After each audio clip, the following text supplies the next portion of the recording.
आप देख रहे हैं सत्ता का महासंग्राम। शुरुआत करेंगे बड़ी खबर से। भोपाल से आ रही है खबर। मुख्यमंत्री डॉक्टर मोहन यादव पहुंचे बीजेपी कार्यालय। प्रदेश कार्यालय में बार रूम का किया निरीक्षण। बीजेपी प्रदेश अध्यक्ष बीडी शर्मा भी मौजूद। मुख्यमंत्री डॉक्टर मोहन यादव का बयान। महिलाओं के लिए बार रूम बनाया गया। महिलाओं को चुनाव प्रबंधन से जोड़ा गया। पूरे देश में सबसे ज्यादा मतदान हो रहा है। मध्य प्रदेश में भी बढ़ रहा है मतदान। सीएम ने कहा मध्य प्रदेश में बढ़ रहा है मतदान। इंदौर में बीजेपी सबसे ज्यादा मतों से जीतेगी। राइट, चलिए सुनवाते हैं क्या कुछ कह रहे हैं मुख्यमंत्री डॉक्टर मोहन यादव।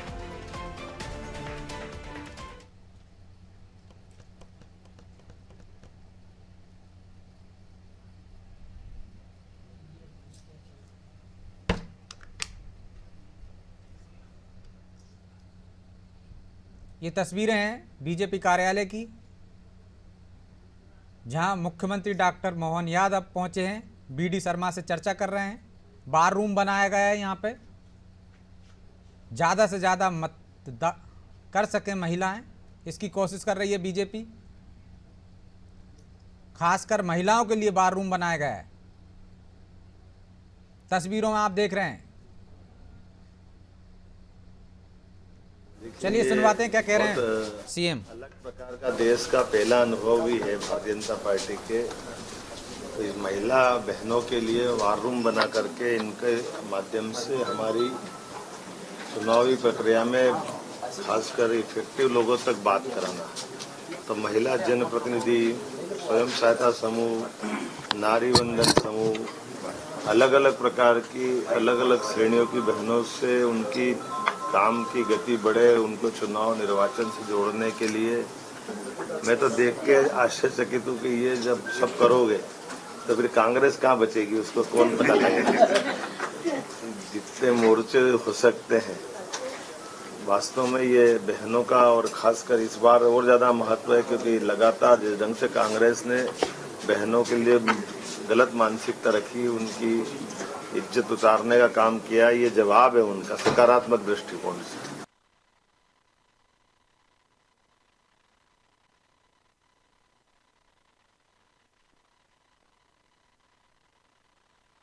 को लेकर गलत दृष्टि कांग्रेस ने सीएम डॉक्टर मोहन यादव कह रहे हैं। उन्होंने कहा है कि इंदौर में बीजेपी सबसे ज़्यादा मतों से जीतेगी। तो चलिए चर्चा में हमारे साथ मौजूद हैं सत्येंद्र जैन, बीजेपी नेता हैं, राम पांडे प्रवक्ता हैं कांग्रेस के, सूर्यकांत चतुर्वेदी वरिष्ठ पत्रकार और हमारे सहयोगी मनोज वर्मा। आप सभी का बहुत बहुत स्वागत है। पांडे जी, शुरुआत आपसे ही करते हैं जी। सीएम को सुना आपने, कह रहे हैं कि इंदौर में सर्वाधिक मतों से जीतेगी बीजेपी।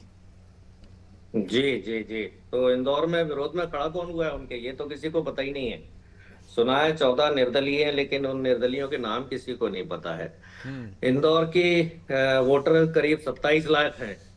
उनका वोट देने का अधिकार ही छीन लिया गया है। इसी को कहते हैं कि संविधान बदलना चाहते हैं ये, और लोकतंत्र की हत्या कर। मैंने अभी देखा है, तस्वीरें आई थी, हमने दिखाई अपने दर्शकों को, कि आपके प्रदेश अध्यक्ष भी एक मतदान केंद्र पर वोट डालते नजर आए। आप कह रहे हैं मतदान का अधिकार छीन लिया है। किसको वोट दिया उन्होंने? जी, मुझे आप तो ठीक है मीडिया से, आप मुझे 14 लोगों के नाम बता दीजिए जो निर्दलीय खड़े हुए हैं बिना देखे। आप नहीं बता पाएंगे ना। तो जब तक विपक्ष के नेता का नाम नहीं पता हो, विपक्ष के प्रत्याशी का नाम नहीं पता हो, तो वो किस बात का चुनाव। कम से कम ये तो पता हो ना कि कांग्रेस का प्रत्याशी कौन है, बीजेपी का कौन है, या किसी राष्ट्रीय पार्टी का प्रत्याशी कौन है, या किसी प्रदेश की पार्टी का प्रत्याशी कौन है। वो ना आपको ना पता, ना मुझे पता, तो ना मतलब जनता आपके को प्रदेश अध्यक्ष ने किसको वोट दिया ये पता नहीं है? कांग्रेस को नहीं दिया? मतलब कांग्रेस तो है नहीं वहां। जी, नहीं दिया ना तो कांग्रेस को वोट। मतलब जो वोट वहां डालने जा रहे हैं, आपका मतलब है कि वो लोग हिंदुस्तानी नहीं है। अरे भाई, आप ही ने कहा है कि मतदान का अधिकार छीन लिया। पांडे जी, मैंने नहीं कहा। आपने कहा वोट डालने गए हैं। अभी आपने कहा 38% वोट गिरा है, मतलब इंदौर के 38% लोगों को आप हिंदुस्तानी नहीं मानते।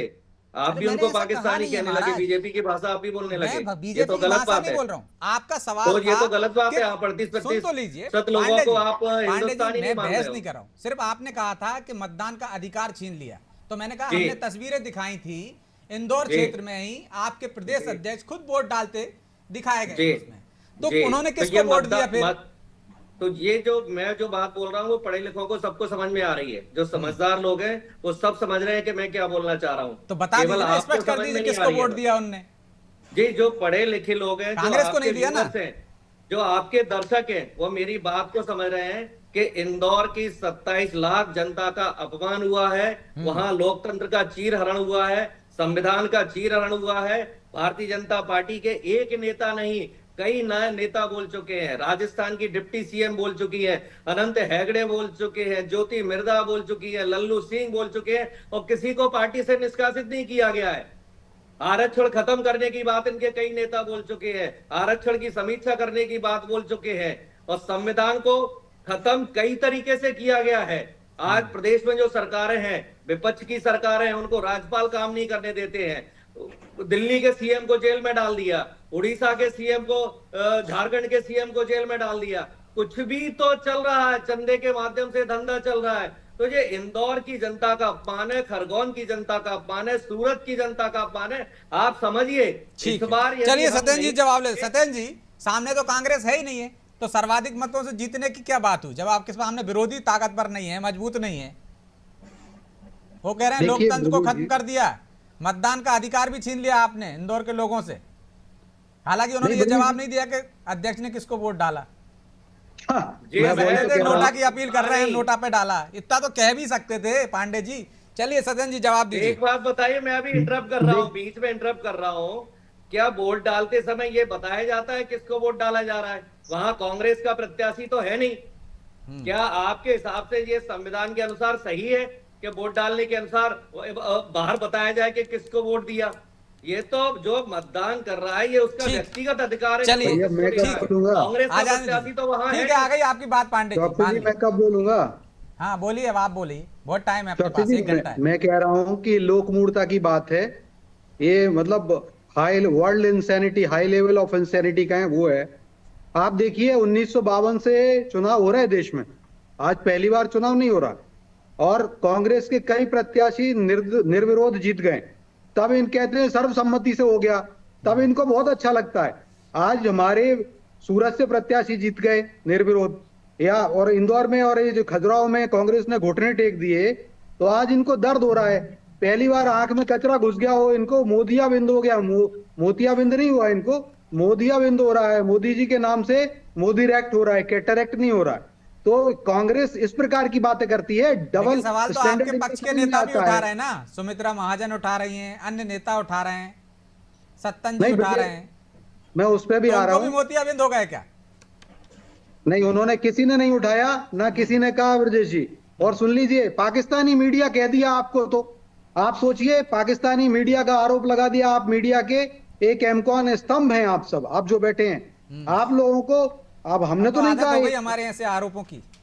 नहीं ये गलत। मैं ऑब्जेक्ट करता हूं। ये वही बात है, मणिशंकर अय्यर वाली बात कर रहे हैं। ये कह रहे हैं पाकिस्तान का सम्मान करो, ये कह रहे हैं फारूक अब्दुल्ला वाली बात कर रहे हैं।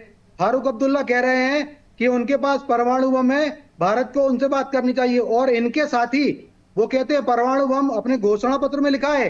इनके सहयोगी जो घमंडिया के, वो कहते हैं परमाणु बम को खत्म करेंगे, हम निरस्त्रीकरण करेंगे, डिसआर्मामेंट करेंगे। घोषणा इनके पत्र में घोषणा नहीं लिखा है, करेक्शन तो कर ये लीजिए आप, क्या घोषणा पत्र में नहीं लिखा है।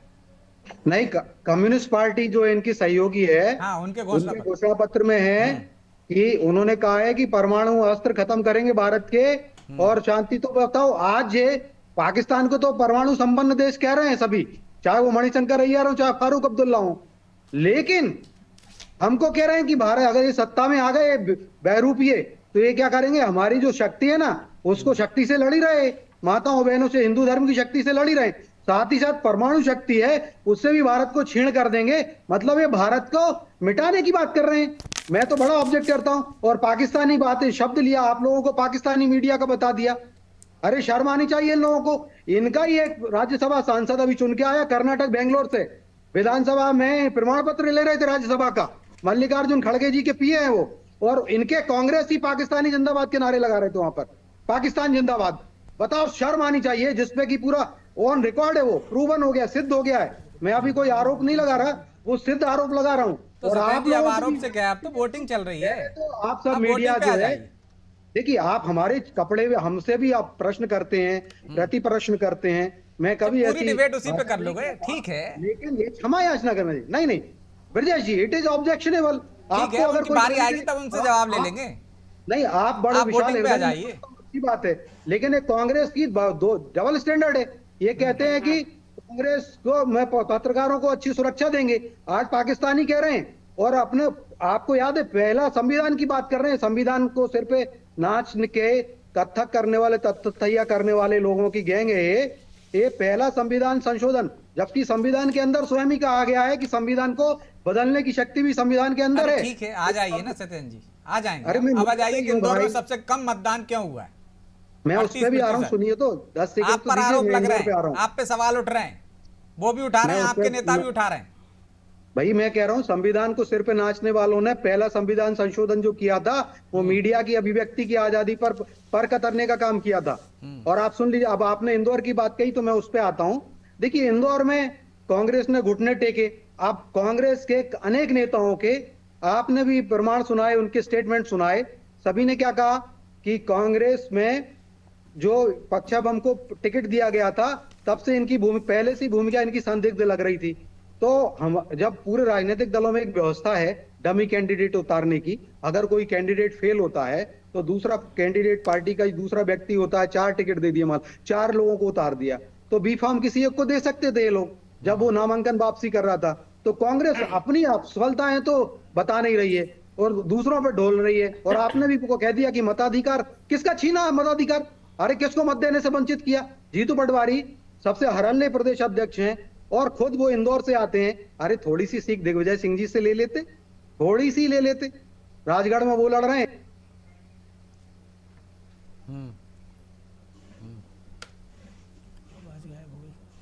इंदौर में जब स्थिति होने वाली है, क्योंकि इंदौर में क्या हुआ था हमने देखा था। तो इंदौर में अक्षय बम को कौन लेके गया था 1.5 करोड़ की गाड़ी में बिठाकर, आगे कौन बैठा था, पीछे कौन बैठा था, ये तो अरे आपने भैया, तस्वीरों में देखा होगा, वीडियो में देखा होगा। दे रहा हूं, पहले मेरी बात तो आने दीजिए। और मैं आपके सत्येंद्र भाई, वो इतने अच्छे उम्मीदवार थे तो प्रदेश अध्यक्ष वीडी शर्मा ने प्रेस कॉन्फ्रेंस में कहा कि खोटा सिक्का था, तो खोटे सिक्के की जरूरत पड़ रही है। कैलाश विजयवर्गीय कह रहे थे कि जो बीजेपी में कलदार है वही चलेगा, और वही कैलाश विजयवर्गीय खोटे सिक्के ले आ रहे हैं। तो कर क्या रहे हो, कलदार इकट्ठे कर रहे हो कि खोटे सिक्के? सारे खोटे सिक्के आप ही चला दोगे।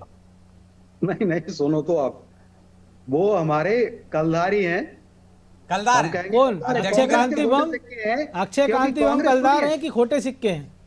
कलदार है, कलदार कांग्रेस तो के। वीडी शर्मा झूठ बोल रहे हैं, कांग्रेस कंगाल हो गई। अरे भैया, वीडी शर्मा कांग्रेस झूठ बोल रहे थे। अभी आपको बाइट सुनवा दूं उनकी दोबारा। बताओ क्या कह- कौन सच्चा, क्या कह रहे आप हैं? सच्चे हैं वीडी शर्मा? वे दोनों की सुनवा सकते हैं हम, कैलाश विजयवर्गीय की भी और वीडी शर्मा जी की भी। बताइए। देखिए, हमारी पार्टी का बिल्कुल स्टैंड है, जो भी भारतीय जनता पार्टी में आता है वो सब भारतीय जनता पार्टी। भाई सत्येंद्र जी, बता तो दो, अध्यक्ष सही है कि आप सही हो? अध्यक्ष को झुटला दिया आपने, उनकी वो बड़ी योग्यता प्रेस के आधार कॉन्फ्रेंस में पर कह रहे हैं कि अध्यक्ष जी ने खोटा भी सिक्का कहा। है। मोटा सिक्का कांग्रेस में थे भाई, आप समझ नहीं रहे पूरी आपके बात। पास आके वो मतलब वो कहते हैं कांग्रेस वॉशिंग में मशीन थे। सही है आपके पास, आके सब धुल जाते हैं। खोटा सिक्का भी नहीं, आपका वॉशिंग कलदार हो मशीन जाता है। फैक्ट्री है। अरे आपने वॉशिंग मशीन कहा, देखिए तो सारे मनोज जो जी, नकली नोट पकड़ाते हैं वो आपकी पार्टी में ले लो, सब असली हो जाएंगे। नहीं नहीं, अरे क्या बात कर रहे हैं ब्रजेश जी, थोड़ा सा गंभीर डिबेट करिए। आपने मैं तो और गंभीरता अरे से तो बात सारे कर रहा हूं। नकली आप कह रहे हो, सब असली हो गए, हमारे यहाँ कलदार हो गए, तो नोट भी नकली अरे होते भैया, ना। उनके नकली हैं यार, उनने क्यों दिया उसको? उनका अगर असफल व्यक्ति है जो बाद में कोस रहे, गालियां बक रहे हैं, उनको पहले ही देख लेते, टेस्टिंग कर लेते, तो उनके न खोटे सिक्के हैं ना वो कांग्रेस उनने के। तो भागीरथ प्रसाद को भी दिया था, आप ले आए थे ना वापस चुनाव में ही उनको। तो आपके पास तो नहीं, असली नहीं। कलदार है ना, नरेंद्र मोदी, फिर आपको बाकी इनके खोटे सिक्कों की जरूरत क्या पड़ रही, या इनकी जरूरत है आपको? यही असली कलदार है। नहीं, देखिए, हमने उनको टिकट नहीं दिया है अभी, जब टिकट दे तब ये प्रश्न उठता है। अभी तो उनने तो भाजपा में बिहार- आए हैं। और उनने तो कमलेश शाह को भी टिकट दिया था, किसको?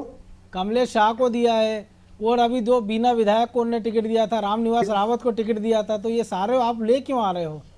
हाँ तो ये हमारे लिए तो सभी कि भैया ये हम आप कोई कह रहे हो इटली से ना नहीं कि ला वो रहे। खराब लोगों को टिकट दे मनोज रहे जी, हैं, तो उनकी अरे जरूरत मनोज क्या है भाई, आपको? आप कल के दिन अगर आप भी आ जाएं तो हम कोई आपको मना नहीं करेंगे। इटली नहीं, से हम तो आ नहीं ही ला नहीं रहे रहे हम। ना अगर कि कल कोई को आप आप कह तो रहे हो लोगों वैसे खोटे सिक्के हैं। पत्रकारिता में है, अगर कोई आप तो पत्रकारिता में है, आपकी बात है ना, अगर आप भी कभी राजनीति में आना चाहते हैं, सबका स्वागत है, कोई भी कर सकता है। लेकिन मैं इटली से कोई लेके इतनी आऊं गंदी कर तो दी, बात इतनी आती है मचा दी सोनिया गांधी जी आपने, तो इटली से अब आई है, कौन प्रेस आगे में करेगा बोलता वहां है। पे? क्या अब बात कर रहे कलदार हैं? कोई नहीं आ रहा वहां, खोटे सिक्के ही आ रहे हैं। चलिए जवाब ले लेते हैं पांडे जी से। कांग्रेस पांडे के जी खोटे वो कह रहे हैं कि सिक्के, आपके हम यहाँ उनको इस कलदार हम तरह से बनाएंगे। निर्विरोध अरे भैया हम उनको चुन लिया ट्रेनिंग देंगे, जाए। प्रशिक्षण देंगे, उसके बाद कलदार बनेंगे वो। ठीक है, पांडे जी वो कह रहे हैं कि जब आपके यहाँ भी निर्विरोध चुने जाते थे तब ठीक था, आज आप सवाल उठा रहे हैं, खोटे सिक्के आपके यहाँ हैं, आप अच्छे उम्मीदवार नहीं दे पाए, उंगलियां हम पर उठा रहे हैं, ये बीजेपी का आरोप है। दीजिए जवाब।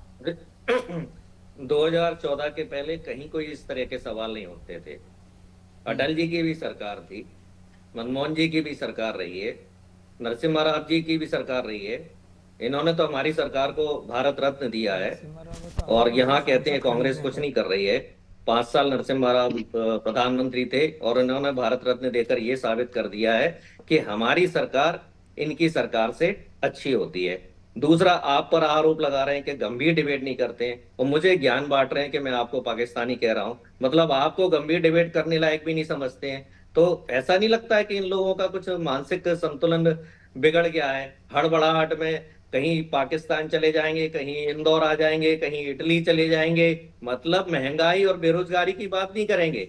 जब आपने कहा था कि हम महंगाई दूर करेंगे तो उस पर बात नहीं करेंगे। आपने कहा था कि हम 20 करोड़ लोगों को रोजगार देंगे, तो उस पर बात नहीं करेंगे कि 20 करोड़ में से कितनों को आपने रोजगार दिया। संसद में स्वीकार किया है भारतीय जनता पार्टी की सरकार ने कि 20 करोड़ में से हमने केवल 7 लाख लोगों को रोजगार दिया है। आप इससे अंदाज लगा सकते हैं कि भारतीय जनता पार्टी कितनी झूठ बोलती है। क्या कहा था? 2022 तक किसानों की आय डबल हो जाएगी। हुई क्या? उनकी लागत डबल हो गई। 2022 तक 5 ट्रिलियन इकोनॉमी हो जाएगी। हुई क्या? अभी 3 साढ़े 3 है। कहते हैं हम तीसरी अर्थव्यवस्था बन गए। अरे 21 ट्रिलियन डॉलर अमेरिका की पांडे जी, अर्थव्यवस्था दो है। काउंटर सवाल है मेरे। आपने नरसिम्हा राव का जिक्र किया, नरसिम्हा राव पे तो खुद ही आरोप लगे थे किस तरह से उनने समर्थन हासिल किया था। दूसरा ये कि आप खुद की पार्टी वादा कर रही है कि 30 लाख रोजगार देंगे, तो 30 लाख का फिगर कहाँ से आया है, कितने पद खाली हैं? और जब आप खुद मानते हैं कि 30 लाख ही रोजगार दे सकते हैं, तो उनसे 2 करोड़ का हिसाब कैसे मांग रहे हैं, जब 2 करोड़ नौकरियां है ही नहीं है? हाँ, तो वो कह रहे हैं कि हम इसीलिए तो उद्योग दे रहे हैं, कौशल विकास केंद्र उनने खोले हैं, स्वरोजगार की तरफ ले जा रहे हैं। जी जी, मैं बताता हूं आपको। इन्होंने नरसिम्हा राव पर आरोप लगाए थे कि नरसिम्हा राव ने ऐसे सरकार बनाई, वैसे सरकार बनाई। तो फिर नरसिम्हा राव जी को भारत रत्न क्यों दिया? नरसिम्हा राव जी को भारत रत्न देने का मतलब है कि इनके आरोप सारे झूठे थे, और ये जो भी आरोप विपक्ष पर लगाते हैं झूठे आरोप लगाते हैं। कोयला घोटाला का कितना बड़ा आरोप लगाया था, और सबसे बड़े हमारे नेता नवीन जिंदल पर लगाया था, और नवीन जिंदल भारतीय जनता पार्टी से चुनाव लड़ रहे हैं। तो ये आरोप भी इन्होंने झूठा साबित कर दिया कोयला घोटाले का। तो जो भी इन्होंने आरोप लगाए, इन्होंने क्या कहा था कि काला धन कांग्रेस नेताओं का जमा है। अरे 10 साल से आप सर पटक रहे हो काला धन लाने के लिए, काला अक्षर तक आप लेकर नहीं आ पाए हो। तो ये प्रमाणित करता है कि भारतीय जनता पार्टी टोटल झूठ बोलती है। आपने कहा 30 लाख पद कैसे खाली है? अरे 70 साल में हमने रोजगार दिए ना, तो हमें पता है कि हमने कितने रोजगार दिए हैं। अभी क्या हो रहा है कि एक को नौकरी नहीं मिल रही है और 4 की नौकरी जा रही है, ये हाल हो रहा है। तो हमारे पास तो डाटा है, निर्मला सीतारमन के पास डाटा नहीं है। वो कहती है मुझे क्या मालूम महंगाई बढ़ रही है कि नहीं बढ़ रही है, मैं तो प्याज खाती ही नहीं हूं। वो कहती है मुझे क्या मालूम रोजगार मिल रहा है कि नहीं मिल रहा है, हमारे पास तो रोजगार देने का डाटा नहीं है। अब बताइए, वित्त मंत्री के पास ये डाटा नहीं है कि कितने लोगों को रोजगार मिल रहा है, कितने लोगों को रोजगार नहीं मिल रहा है। आप भी तो कह रहे हैं 30 लाख नौकरियां देंगे, और आप हर व्यक्ति को नौकरी देने की बात करते हैं भाषणों में, लेकिन 30 लाख आंकड़ों में 30 लाख की बात करते हैं। जी आप देखिए, मेरा हमारा डाटा है तो वो भी दिखा दीजिए कि हमारे पास तो डाटा है, उनके पास नहीं है सरकार होते हुए। जी, मेरे कांग्रेस का जो फार्मूला है उससे आप भी सहमत होंगे। अभी कोई बेरोजगार नौकरी के लिए जाता है तो नौकरी देने वाला पूछता है आपका अनुभव क्या है? वो कहता है कि मैं आपको अनुभव भी दूं और तनख्वाह भी दूं, तो दोनों काम तो मैं नहीं कर सकता। तो कांग्रेस ने कहा है नौकरी आप दीजिए, तनख्वाह हम देंगे। तो जितने भी देश के बेरोजगार हैं, स्नातक बेरोजगार हैं, वो तो जब यहाँ भी तो नौकरी शिवराज जी ने वो योजना शुरू की थी ना, पीरियड होगा, स्टार्टअप ट्रेनिंग वाली। पीरियड जो उनका और होगा, आप तो कह रहे थे कि बैंड बजाओ, ढोल चराओ, जी उसकी ट्रेनिंग दे रहे थे। किसकी ट्रेनिंग? मध्य प्रदेश में शिवराज सरकार ने ये योजना शुरू की थी ना कि आप जहां सीखोगे हम आपको वहां पे पैसे भी देंगे। जी, शिवराज सरकार की तो आपको भी पता है 25,000 की 26,000 झूठी घोषणाएं। मैं ग्वालियर में रहता हूं, ग्वालियर की ही मैं 10 घोषणाएं आपको बता दूं। चंबल का पानी लाएंगे, अटल एक्सप्रेस बनाएंगे, रोपवे बनाएंगे, पुनर्गठित योजना बनाएंगे, मेडिकल कॉलेज, पता नहीं कितने। तो चलिए, ग्वालियर में हमने आके मान लिया आपकी बात, उनकी घोषणा, लेकिन आपने 30 लाख का वादा किया है। 30 लाख का वादा किया, सिर्फ 30 लाख को नौकरी दोगे, बाकी के सिखाओगे कितने लोगों को, या 30 लाख को ही सिखाओगे? 30 लाख केंद्र सरकार की नौकरियां खाली पड़ी हुई हैं। ये केंद्र सरकार की जो खाली नौकरियां पड़ी हुई हैं, ये नौकरियां भारतीय जनता पार्टी भी दे सकती थी। यदि हम नौकरियां देंगे तभी तो लोगों का काम धंधा आगे बढ़ेगा। आज कोई रोजगार खोलना चाह रहा है, नौकरियां खाली पड़ी हैं, पद खाली पड़े हुए हैं। यदि किसी कॉलेज में प्रोफेसर नहीं है तो उसके अच्छी विद्यार्थी बात है। पांडे जी, नौकरियां तो डाटा भी बता दीजिए ना, किस पांडे विभाग जी, में कितनी खाली है। नौकरियां तो दिग्विजय सिंह की जगह समय भी थी, लेकिन 500-500 रुपए में गुरुजी रख दिए थे उन्होंने। आ रहा हूं सत्येंद्र जी। मतलब 500 में गुरुजी रखे, उन्होंने नौकरी देने की शुरुआत की ना। 500 में उन्होंने शुरुआत तो की, हम 8,500 में शुरुआत तो कर रहे हैं। जी, जमाने में चपरासी की तनख्वाह 5,000 थी, 50,000 कमा रहे हैं। आज वही 500 की हमने शुरुआत की, वो आज 50,000 रुपए महीना कमा रहे हैं। हमने उनको ट्रेनिंग देने का काम तो किया, हमने उसने सिखाने का काम तो किया, हमने उनको वोकेशनल ट्रेनिंग तो दी। हम चाहते हैं कि हमारे देश के युवाओं को ट्रेनिंग मिले। जितनी ज्यादा उनको ट्रेनिंग मिलेगी उतना हमारा देश आगे बढ़ेगा, उतना रोजगार आगे बढ़ेगा, और रोजगार बढ़ेगा तो लोगों पर महंगाई का असर नहीं होगा। अब आमदनी है नहीं है, पिता पुत्र दोनों बेरोजगार बैठे हुए हैं। उधर दूध हो रहा है 80 रुपए किलो, घी हो रहा है 1,000 रुपए किलो, तेल हो रहा है 300 रुपए किलो, सब्जियां 100 रुपए किलो से कम की कोई आ नहीं रही है। 300 रुपए कौन सा तेल बिक रहा है पांडे जी? इसलिए मर रहा है ना क्योंकि उसको 300 रुपए कौन सा तेल बिक रहा है पांडे जी? जी 300 रुपए कौन सा तेल बिक रहा है? जी, आपको नहीं पता होगा, सारे तेल बिक चुके हैं। आप जाकर मार्केट में देखिए 300 तक पहुंच चुके हैं। वो तो आपको पूछ रहा याद हूं, होगा कौन सा बीजेपी तेल? ने क्या कहा था? 35 रुपए में आपको पेट्रोल डीजल मिल रहा है क्या? नहीं, मोदी नहीं जी मिल ने रहा कहा ना। था ना, बीजेपी ने कहा था 35 में देंगे, 120 तक पहुंच गया था पेट्रोल। और 35 रुपए का पेट्रोल 120 तक पहुंच गया, तो इससे आपको नहीं लगता है कि 3 गुना महंगाई बढ़ी है? 400 का सिलेंडर 1200 तक पहुंच गया, तो इससे नहीं लगता 3 गुना महंगाई बढ़ी है? चलिए सत्येंद्र जी, एवरेज छोटा जो जवाब ले महंगाई लेते है हैं, फिर वो मैं जाऊंगा 3 गुना सुल्तान जी बढ़ी के है, पास। और जी, आमदनी सत्येंद्र जी, वहीं की ठीक वहीं है। है। आ रहा हूं दूसरे दौर में, आ रहा हूं पांडे जी। हाँ, देखिए ब्रजेश जी, थोड़ा समय दीजिएगा, आप छोटा सा जवाब तो आएगा नहीं क्योंकि बहुत समय दिया आपने हमारे मित्र को। तो आप देखिए जो निकम्मा किया है तो हम क्या करें उसमें? भगवान रूपी जनता ने कांग्रेस को 5 विधानसभाओं में मध्य प्रदेश में बेरोजगार कर रहा हुआ है। निकम्मा किया, 25 साल तक निकम्मी है रही है कांग्रेस, अब अगले 15-20 साल और निकम्मी रहेगी। आप केंद्र में भी 2 बार से 10 साल से निकम्मी है, विधिवत रूप से विधिक रूप से इनका नेता विपक्ष की पीठ भी नहीं आती, तीसरी बार भी निकम्मी हो रहे हैं। हमने तो 80 करोड़ से ज्यादा संगठित क्षेत्र और असंगठित क्षेत्र, जो रोजगार का क्षेत्र होता है, संगठित क्षेत्र और असंगठित क्षेत्र, 80 करोड़ से ज्यादा रोजगार दिए होंगे, और मैं गिनवा भी दूंगा। अब लेकिन कांग्रेस बेरोजगार हो गई तो हम क्या कुछ नहीं कर सकते, क्योंकि कांग्रेस की कांग्रेस के संगठन में चाशनी नहीं 80 बची। करोड़ दे दिए, वो तो 2 करोड़ का हिसाब मांग रहे हैं। हाँ, 80 करोड़ दिए और इनने फर्जी डेटा तो दे 2 रहे हैं। करोड़ बता दीजिए। क्या? वो तो 2 करोड़ का हिसाब मांग रहे हैं, आप 80 करोड़ बोल रहे हैं तो 2 करोड़ ही बता दीजिए। सुन लीजिए, देखिए मैं तो 2 करोड़ क्या गिनती करवा देता हूं आपको। आप पहली बात ईपीएफओ का डेटा ले लीजिए। संगठित क्षेत्र जो है भारत में रोजगार क्षेत्र को रिप्रेजेंट करता है, संगठित क्षेत्र असंगठित क्षेत्र। तो संगठित क्षेत्र होता है मात्र 5% का पूरे रोजगार का। अब 5% में आता है ईपीएफओ का रोजगार, जो संगठित क्षेत्र है उसमें ही हमने 9 साल में 16 लाख करोड़ रोजगार दे दिए हैं। 11 करोड़ रजिस्ट्रेशन थे 2014 में, आज 27 करोड़ हो गए। तो 16 करोड़ तो हमने, दोगे आप, फिर वो कहने नहीं, लगे नहीं। मनरेगा तो हमने ही दिया है। भैया वो अलग गिनाएंगे, अभी नौकरियों की रुको बात चल तो रही है। महाराज रुको तो। अभी 44 करोड़ तो हमने वो मुद्रा लोन नहीं गिनाए, अब हम 20 लाख रुपए देने वाले हैं उसमें। अभी 10 लाख रुपए देते हैं मुद्रा लोन में महाराज, अब 20 लाख देंगे हम अभी, और वो 44 करोड़ सत्येंद्र भाई, हो गए लोन तो वो। आपने नीरव मोदी और विजय माल्या को भी दिया था। अरे लोन हमने दिया था, क्रिश्चियन जो इन लोगों ने दिया है, क्रिश्चियन मिशेल मामा को दिया अगस्ता वेस्टलैंड में, हम क्रिश्चियन मिशेल को एक्स्ट्राडाइट करके भी लाए हैं। क्वात्रोची को दिया था बोफोर्स कांड में, और क्वात्रोची तो अब चले गए ऊपर, वो सिद्ध भी हुआ, उसमें घोटाला था। अब आपको मैं बता दूं, जो बात है रोजगार की बात है, तो रोजगार, आप कांग्रेस निकम्मी है। अब ये कह रहे हैं महंगाई, जो आपने ही प्रश्न कर दिया, 300 रुपए का कौन सा तेल है? आज भी देखिए 150 रुपए में आपको सरसों का तेल वगैरह, सोयाबीन तेल मिल जाता। अब मैं उसमें नहीं जा रहा। आज 2010 में महंगाई जो थी, 2010 में महंगाई वो चरम ऑलिव पे ऑयल थी, की बात इनकी कर रहे हैं सरकार हम थी। क्योंकि हाँ, पांडे वो जी मैं इससे कह रहा हूँ, नीचे सुनो नहीं तो। लेते ना। ये व्यक्तिगत जाते हैं ना, तो आप बताइए, 2010 में ही थे, जो तुअर की दाल थी वो 200 रुपए किलो थी, मुझे याद है। 230 रुपए किलो की मूंग की दाल खाई है मैंने 2010 में। तो आज अगर 2024 चल रहा है, और अगर वो इनकी सरकार होती, जो एक मुहावरे के तौर पे लीजिएगा, उसको शब्दशाह नहीं लीजिएगा, बंदरों के हाथ में अगर उस तरह थमा दिया जाता, तो आज हमारे भारत की दुर्गति, वो वेनेजुएला बन गया होता भारत। क्योंकि जो इस तरीके के जो इनने वादे किए घोषणा पत्र में, वे वेनेजुएला बनाने वाले हैं। मैं उस पर भी आऊंगा। अब आपको मैं बताऊं, तो जब 2010 में ही थी 230 रुपए किलो की मूंग दाल मैं लेके आता था, आज वो 1000 रुपए किलो तो आराम से होती। वो तेल भी होता 500 रुपए किलो, वो देखिए शक्कर होती सिलेंडर तो 400 रुपए में मिलता था ना, 450 में।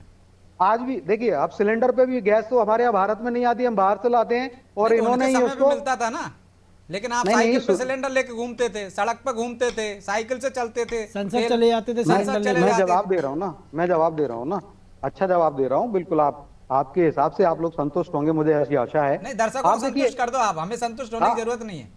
नहीं, आपके दर्शक तो हो ही जाएंगे, क्योंकि आपसे इतने प्रश्न करते हैं, तो आपके दर्शक तो बहुत संतुष्ट हो जाते हैं। अच्छी बात है, आप ऐसी पत्रकारिता को जागृत रखिए, साधुवाद है। मैं बताऊं आपको, आप देखिए, आप पेट्रोलियम को, पेट्रोलियम प्राइसेस को इंटरनेशनल प्राइस से जोड़ा किसने? यूपीए की सरकार ने जोड़ा था, ठीक है। गैस भी उसी में आती है। अब आप देखिएगा, वो पहले वाला तो रेणुका चौधरी जी ने कहा कि आप पत्रकारों को ही कहा था, आप लोग पत्रकार इतने गरीब नहीं हो, ये कहा था। और वो समय वो तो गडकरी ने भी कहा था, नेताओं को छूट मिल रही है लेकिन पत्रकारों को नहीं देना चाहते हो। आप जवाब और तो ले आपकी लीजिए वित्त पूरा। मंत्री ने कहा मैं इतनी गरीबों को चुनाव लड़ने का अरे- पैसा नहीं है, ये भी तो भैया, कहा पूरा आपकी वित्त जवाब तो मंत्री ले ये लीजिए। निर्मला सीतारमण ने। भैया पूरा जवाब तो ले लीजिए, फिर मैं आऊंगा। पेट्रोलियम तो हो जाए, अब ऐसे हो जाएगा नहीं। पेट्रोलियम में कंपनियों का ऑयल- लाभ 225% बढ़ा ऑयल पिछले वन- 10 साल में, उपभोक्ता को अरे कितना फायदा मिला है? Manoj ji listen to me first. मैं कह रहा हूँ नहीं, पेट्रोलियम से जुड़ा ही सवाल है, पेट्रोल- इसलिए मैं कह रहा हूँ। ठीक है, आ अरे जाने दो दीजिए, 2 लाख करोड़ के ऑयल बॉन्ड किसने लिए थे मनोज जी, आप बताओ। उसका ब्याज हर साल हमें देना पड़ रहा है। अरे ये आपको माँ मतलब जेब से बेड़ा थोड़ी दे करने रहे हो, वाला। सरकार का ही है ना पैसा, तो पब्लिक का है, कर का, टैक्स भैया, का। अरे तो हम भी ले लेते हैं अरे ऑयल बॉन्ड, बीजेपी क्या की बात तरफ कर से रहे हैं? थोड़ी जा रहा है टैक्स का पैसा, अरे क्या वो तो पूरी मनोज देश जी, की यार, जनता आप दे रही है रिलीजन टैक्स। वाली बात करिए। आप राहुल नहीं, गांधी आप जी बार बार वाली कहते हैं हम दे रहे हैं, बात हम दे करिए। रहे हैं, हमसे मतलब हो रहा है पार्टी दे रही है। अरे भाई भैया, सरकार है सरकार देश हमने बनाई। की, देश की सरकार कहाँ से चलती है? पब्लिक के टैक्स से, उसमें आप मैं लोग भी जब शामिल हूँ, आप भी डिबेट शामिल करने हैं। देंगे तब तो आएगा। डिबेट और का दूसरा, समय तो दीजिए मुझे। ये वही, आ जाने दीजिए मनोज जी। अरे आप जवाब सुनने तो दीजिए। हाँ, ऑयल बोलिए, बॉन्ड बोलिए। कांग्रेस ने लिए भैया, 10 साल में हमने 1 रुपए का फिर ऑयल बॉन्ड कांग्रेस, लिया हो अरे तो। देश की सरकार ने लिए, ऐसा बोलो ना। कांग्रेस की सरकार थी ना, यूपीए की, उसने लिए। क्यों लिए? अच्छा, हम जो कर रहे हैं- प्रधानमंत्री मोदी बीजेपी के मुख्य प्रधानमंत्री है कि देश के हैं? मनोज जी, आप you should also increase your study in this. अरे यार हिंदी में बोलो, हिंदी का चैनल है भाई, आप हमारे आप दर्शकों को सुनिए, समझ मैं में भी नहीं बात आ I रहा, सुनिए। आपकी also अंग्रेजी studies. मनोज है। जी, आई ऑल्सो मनोज स्टडीज जी, एवरी सब्जेक्ट। हाँ, मैं आपसे वही कह रहा हूँ कि आप थोड़ा देखिए, हम 10 साल में कितने ऑयल बॉन्ड ले सकते थे, हम भी ले लेते इनकी जैसे। हमने नहीं किया बेड़ा गर्क अर्थव्यवस्था का। हमने उस जो पेट्रोलियम में, आपने सही कहा, लेकिन हमने भारत की अर्थव्यवस्था जो खाली करके छोड़ी थी इन्होंने, जो गड्ढे में छोड़ी थी, उसको हमने उन्नत किया। आज भारत की अर्थव्यवस्था 100 लाख करोड़ की है, तो 330 लाख करोड़ की हमने कर दी। 10 साल में 3 गुने से ज्यादा कर दी। आज अगर भारत जो पेट्रोलियम से हमने लिया, हमने एक ऑयल बॉन्ड नहीं, हमने ब्याज चुकाया है। और ठीक है, आप कह रहे हैं टैक्स आता है जनता का, तो टैक्स कलेक्शन भी हमने चौगुना बढ़ा दिया। इनके समय 6 लाख करोड़ का टैक्स नहीं आता था, आज 23 लाख करोड़ से ज्यादा का टैक्स कलेक्शन हो रहा है। तो ये हमने नीतियां अपनाई होंगी भाई। आप सुनिए। और जो ऑयल की बात थी, पेट्रोलियम की, गैस की बात थी, अब पेट्रोलियम पे आए। अब गैस में भी देखिए, हमने जो है उज्ज्वला कनेक्शन दिए, हमने टोटल कनेक्शन 33 करोड़ से ज्यादा हो गए। इनके समय टोटल कनेक्शन 13-14 करोड़ थे। हमने आज भारत के अंदर एलपीजी कवरेज जो था 50% था, आज हमने 100% कर दिया एलपीजी कवरेज। और साथ ही साथ देखिए 10.5 सत्येंद्र जी, करोड़। वो रिफिल नहीं हो रहा है ना, खाते भी खुलवाए थे आपने बहुत सारे, खाली पड़े हुए हैं। अरे मैं उस पर भी आ रहा हूं ना, उस पर भी आ रहा हूं। तो आप बताइए, एक एक का जवाब दूंगा, समय दीजिए। तो अब हमने जो है एलपीजी में अभी 400 रुपए कम किए हैं उज्ज्वला पे, और 450 में मध्य प्रदेश में 45 लाख लाडली बहनें हैं। और उनको हम डायरेक्ट डीबीटी के माध्यम से देते, कोई पोल के में नहीं रखते, जो जेठू पटवारी जी कहते हैं ना, कि वो आदमी तो दारू पी के सो जाता है और महिलाएं जो है ना 200-500 रुपए कांग्रेस देती तो वो पोल के में रख लेती है। ये बयान है उनका। हमने डायरेक्ट बेनिफिट ट्रांसफर किया, जो आप कह रहे करोड़ों अकाउंट में, उन्हीं अकाउंट में दिया माताओं बहनों के। 50 करोड़ से ज्यादा अकाउंट खोले हैं तो लगभग 55-60% के अकाउंट जो है माताओं बहनों के हैं। और आप सुनिए, वो हमने उज्ज्वला के माध्यम से 450 रुपए में सिलेंडर दे रहे हैं और 45 लाख बहनों को बार बार दे रहे हैं। और जो रिपीट कर रहे हैं आप लाडली बहना सिलेंडर, उज्ज्वला में हम 700 रुपए से कम सिलेंडर दे रहे हैं। और हमारा जो सिलेंडर है उसमें भी 200 रुपए से कम की हमने कीमत की है। आज हमें 850 के आसपास का मिलता है। ये भारतीय जनता पार्टी कर रही है। और इसको ऑयल जो है सब बाहर से आता है। अगर ये रूस और सब कह रहे थे गलत कर दिया, अगर हमने रूस तो यूक्रेन बाहर से तो बहुत सारी चीजें आती है, मतलब अच्छा गप कड़वा थू जीएसटी फार्मूला उनका, आधार कार्ड का फार्मूला उनका, जीएसटी। अरे भैया वो पांडवों का जीएसटी लगाने की बातें करते, क्या बेवकूफी की बातें करते थे वो। क्या बात कर रहे हो आप? किस पांडवों पे जीएसटी लगाने की बात कर रहे हो? जीएसटी उन्हीं का था ना, मनमोहन सरकार का। भैया ब्रजेश भैया, वो आधार कार्ड का लागू करने का सिर्फ लागू किया है आपने। अरे भैया पांडवों ने जीएसटी लगाया क्या? किसने कहा? सुनो, आप जीएसटी पे बात कर रहे हैं, तर्क संगत। इस आधुनिक काल में भी ऐसे नेता हैं जो कहते हैं जनता से क्या पांडवों ने जीएसटी लगाया। अरे भैया तनिक तो विचार करो, पांडवों में महाभारत द्वापर युग में चले गए, पांडवों पे जीएसटी लगाने वाले कौन है? सोचो आप। वो गब्बर सिंह टैक्स कहते हैं। आज वो जीएसटी से हर व्यक्ति का 4% इनकम में बढ़ोतरी हुई है, क्योंकि उनको जो और जगह टैक्स लगते थे वो कम हुए हैं, स्टडी कहती है। अब आप सुनिए, और जीएसटी के माध्यम से ही आज जो है दूसरे दौर में आ जाता हूँ, सूर्यकांत जी नाराज हो जाएंगे। जैन साहब, आज देश जो है कारपोरेट टैक्स, इंडायरेक्ट टैक्स जवाब लो तो फिर आपके पास भी आऊंगा। ठीक है सूर्यकांत जी, भ्रष्टाचार पे भी चर्चा हो गई। मध्य प्रदेश में 8 सीटों पे मतदान जारी है। क्या आपको लगता है बेरोजगारी, भ्रष्टाचार पर ये मुद्दे हमेशा रहे हैं, कोई भी चुनाव रहा हो, प्रभावी है इस चुनाव में? 8 सीटों पर इनका असर देख रहे हैं आप, या दूसरे मुद्दे प्रभावी नजर आ रहे हैं? देखिए, जिन 8 सीटों पर आज मतदान हो रहा है वहां पर भ्रष्टाचार, बेरोजगारी, जो मूलभूत लोगों की समस्याएं हैं, ये कहीं प्रभावी नहीं है। अगर प्रभावी होती तो मुझे लगता है हर 5 साल में सरकारें बदल जाती। और इसका उदाहरण भी है, जिन 8 सीटों पर इस समय चुनाव हो रहा है वहां पर सबसे ज्यादा या तो जातिवाद को लेकर चल रहा है, या विपक्ष में और कांग्रेस सत्ता पक्ष में, दोनों में सिर्फ एक दूसरे पर आरोप प्रत्यारोपों को लेकर ही पूरा का पूरा चुनाव लड़ा जा रहा है। अगर ऐसा नहीं होता तो आप देखते मतदान का जो प्रतिशत है वो मुझे लगता कि बहुत तेजी से बढ़ता। जहां तक आपने इंदौर की इसके बात की थी, तो इंदौर की तो बात सच है कि इंदौर में जब भारतीय जनता पार्टी के सामने कोई ऐसा प्रत्याशी नहीं है कि जिसे पूरे के पूरे मतदाता जानते हो, जब मतदाता प्रत्याशी को नहीं जानते हैं तो आखिर उनके मन में उत्साह कैसे पैदा होगा कि हमें मत देना है और किसको चुनना है? उनके सामने तो विकल्प के रूप में सिर्फ एक ही प्रत्याशी है, वो भारतीय जनता पार्टी का है। तो मुझे लगता है कि वहां तो सबसे कम आज मतदान रहने वाला है। मतदाताओं में अरुचि भी दिखाई दे रही है। यही वजह है कि जिन 8 सीटों पर मतदान हुआ है उनमें देख ले अब सबसे कम इंदौर में चल रहा है। अब बाकी सीटों की अगर लेकिन जो आंकड़े हैं सूर्यकांत जी, देवास में 52% हो गया, रतलाम में 51% हो गया, खरगोन में 51%, 1 बजे तक के, शाम तक मतदान होना है। तो ऐसा लग रहा है कि पहले के 3 चरण से ज्यादा हो जाएगा, रिकॉर्ड टूट जाएगा। निश्चित रूप से लग रहा है। आप 1 बजे तक की बात कर रहे हैं, लेकिन 3 बजे तक के जो आंकड़े मेरी जानकारी में है, अधिकांश सीटों पर 60% क्रॉस कर गया, सिर्फ इंदौर को छोड़ के। इंदौर की बात करें तो वहां पर अभी भी 50% से नीचे मतदान चल रहा है। बाकी सारी सीटों पर अधिकांश पर 60 क्रॉस हो गया या 60 के आसपास बना हुआ है। आप देखिए सबसे ज्यादा मतदान कहाँ हुआ है? उन सीटों पर हुआ है जहां पर कांग्रेस और भारतीय जनता पार्टी के प्रत्याशी के बीच बेहद रोचक या कड़ा मुकाबला देखने को मिल रहा है। वहां पर दोनों पक्ष प्रयासरत है कि ज्यादा से ज्यादा मतदाताओं को घर से निकाल लें और उनसे अपने पक्ष में मतदान करा लें।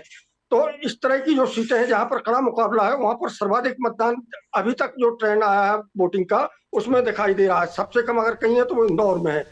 खाली देवास की बात नहीं है, आप बाकी जगह देख लीजिए, झाबुआ में देख लीजिए, धार सीट पर देख लीजिए, तमाम जगह 60 के आसपास पहुंच गया है मतदान। और मुझे लगता है कि अभी 2 घंटे का समय शेष है। 2 घंटे में कहीं ना कहीं जो पहले 3 चरणों में मध्य प्रदेश में जो वोटिंग प्रतिशत हुआ है उससे कहीं ज्यादा होने का अनुमान लगाया जा रहा है। तो मनोज जी, मतदान प्रतिशत तो बढ़ रहा है, लेकिन जो सूर्यकांत जी कह रहे हैं कि भ्रष्टाचार, बेरोजगारी, ये इन 8 सीटों पर प्रभावी नहीं दिखते। जातिगत समीकरण वहां पर दिख रहे हैं। तो क्या जातिगत समीकरण एक आधार है, या मुद्दों पर तो निश्चित तौर पर मतदाता मतदान का प्रयोग करते हैं, तो आपको क्या लगता है? हमें ताज़ा आंकड़े आए हैं तो देवास में 63% हो गया, बड़ा तो है। बिल्कुल ब्रजेश जी, आप देखिए जो मालवा निवाड़ की सीटें पिछली बार भी यहाँ लगभग 75% मतदान गया था, तो इस बार भी उम्मीद है कि शायद उससे पार हो, और इसके लिए सारे राजनीतिक दल प्रयास कर रहे हैं। प्रशासन अपने स्तर पर प्रयास कर रहा है और कांग्रेस बीजेपी अपने स्तर पर प्रयास कर रही है, जिसका नतीजा दिख भी रहा है। जहाँ तक जातिगत समीकरण की बात है कि मुद्दे कोई भी हो, चाहे विकास की बात हो, मंगलसूत्र की हो, जातिगत जनगणना, लेकिन जब प्रत्याशियों का चयन होता है तो आप ये मानकर चलिए कि ज़्यादातर ये देखा जाता है कि जातिगत समीकरण क्या है। खरगोन की हम बात करें तो बीजेपी कांग्रेस दोनों को उम्मीदवार बलाई हैं, बलाई वोट बटने की संभावना है। लेकिन उज्जैन में हम देखिए कि खटीक वोट कम है बीजेपी के उम्मीदवार जिनको उतारा, लेकिन बलाई जो कांग्रेस उम्मीदवार है उसके वोटरों की संख्या 3.5 लाख के आसपास है। झाबुआ रतलाम संसदीय क्षेत्र में आप देखिए कि भील बिलाला का मुकाबला है, लेकिन धार में भील बिलाला और दोनों को साथ में बराबर बढ़ते हुए नजर आ रहे हैं। तो कई बार स्थानीय मुद्दे भी रहते हैं, लेकिन जो बात सुरकान जी कर रहे हैं और हम भी देख रहे हैं कि जब वो शुरुआत में होती है कि विकास की बात होती है और क्षेत्रीय मुद्दे उठाने की बात होती है, लेकिन जैसे बड़े लीडर की जब वहाँ एंट्री होती है, चाहे वो राहुल गांधी की हमने बात की है कि राहुल गांधी ग्वालियर चंबल में पहुँचे थे, शहडोल में पहुँचे थे। मनोज जी, जो हम बात कर रहे थे रतलाम में पिछली बार 75.70% मतदान हुआ था, और इस बार हम देखें तो वहाँ पर उसके लगभग पहुँचने की उम्मीद नज़र आ रही है। तो आप इसको कैसे देखते हैं कि यदि मतदान प्रतिशत पहले जैसा ही रहेगा तो क्या पहले जैसे परिणाम रहेंगे या इसमें बदलाव भी देख सकते हैं? देखिए ब्रजेश जी, ये तो 4 जून को पता लगेगा, क्योंकि हम कोई प्रिडिक्शन नहीं कर रहे हैं, लेकिन जो मौजूदा हालात हैं वो तो यही बता रहे हैं कि बहुत ज़्यादा कुछ बदलाव होता दिख नहीं रहा है।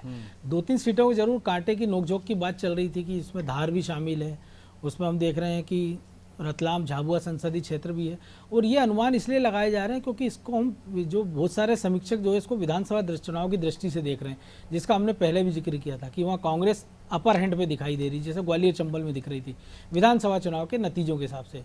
लेकिन 2018 में भी हमने यही देखा था कि 18 में बीजेपी और कांग्रेस सबसे बड़ी पार्टी बनकर उभरी थी, 114 सीटें, और बीजेपी को 109 सीटें मिली थी, और वोट शेयर में लेकिन 12% ज़्यादा, लगभग 12% का इंक्रीज हुआ था बीजेपी का विधानसभा के मुकाबले लोकसभा में। लेकिन बीजेपी और कांग्रेस का वोट शेयर लगभग बराबर था, 0.5% का अंतर था। लेकिन इस विधानसभा में देखिए बीजेपी और कांग्रेस के वोट शेयर में 8% का बड़ा एक बड़ी खबर आ रही है इंदौर से, आप अपनी बात पूरी करेंगे, लेकिन इससे पहले इंदौर से जो बड़ी खबर आ रही है वहाँ पर नोकझोंक का मामला सामने आया। मालिनी गौड़ और पीठासीन अधिकारी के बीच नोकझोंक हुई है। पीठासीन अधिकारी शबनम खान से हुई नोकझोंक, नोटा को प्रेरित करने की मिली थी शिकायत। देवास के बाद इंदौर से ये बड़ी खबर। देवास में पीठासीन अधिकारी को सस्पेंड कर दिया गया है, और इंदौर में ये नई खबर मालिनी गौड़ और पीठासीन अधिकारी के बीच नोकझोंक की। देखिए तस्वीरों में दिखाते हैं आपको। लोगों को ना मैडम मैं उस तरफ मैडम आपको जानी हो मेरे को आपके ही भैया ने मेरे को यहाँ वो मैडम की तबीयत खराब है, उनके पास वाली चेयर बैठी हूँ, जो भी आ रहा है उनको सिर्फ बोला था जो पूछ रहे हैं कि क्या करना है। पहले एक लड़की उसको बेटा जिसको डालना है उसके साथ नीला बटन है, मैं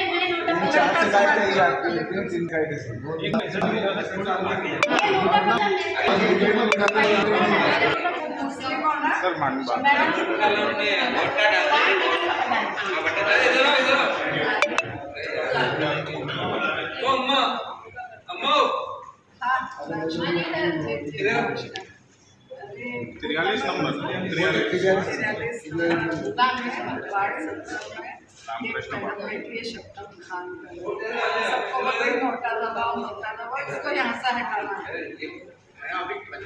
इसको चेंज करो। हाँ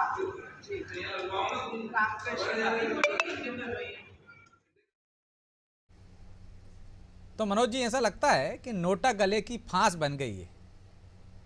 जी देखिए, वैसे हो सकता था कि जैसे खजुराहो में कांग्रेस ने और समाजवादी पार्टी ने समर्थन कर दिया था, ऐसे किसी उम्मीदवार का कर सकते थे, लेकिन कोई जो तीसरे नंबर का जो उम्मीदवार है, कांग्रेस प्रत्याशी हटने के बाद बीजेपी को हटा दें, वो बसपा के, और बसपा कांग्रेस की चूंकि ट्यूनिंग नहीं थी, नहीं तो हो सकता है जो सोलंकी है, जो कि अभी इस दौर में सबसे अमीर प्रत्याशी भी हैं बीजेपी कांग्रेस या सभी में से, उनको समर्थन हो सकता था, या किसी निर्दलीय को। और एक जो डमी कैंडिडेट खड़ा किया था जो सत्येंद्र जी पहले कह रहे थे, लेकिन उनका वो तकनीकी कारण से नामांकन पहले वापस हो गया था। हालांकि वो हाई कोर्ट भी गए थे, वहाँ उनको राहत नहीं मिली। लेकिन ये कहा कि आप देरी से आए हैं, तब तक बैलेट पेपर मतलब बिल्कुल पत्र से भेजे जा चुके थे, मतदान हो चुका था। तो फिर वो टेक्निकल बाद में और कई सारी दिक्कत होती। मान लीजिए अगर मामला नज़दीकी फंस जाता तो दिक्कत हो सकती थी।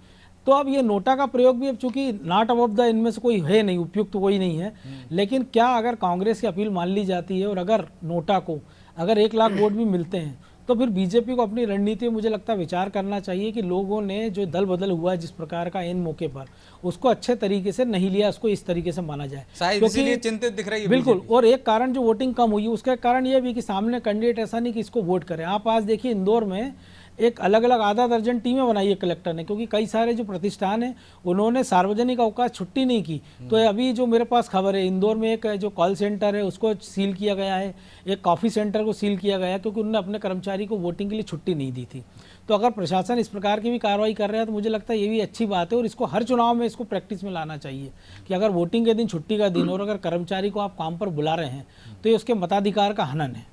तो बीजेपी के साथ साथ चुनाव आयोग भी चिंतित दिख रहा है कम मतदान होने की परिस्थितियों में। तो पांडे जी, आपको एक भी उपयुक्त उम्मीदवार नहीं मिल पाया।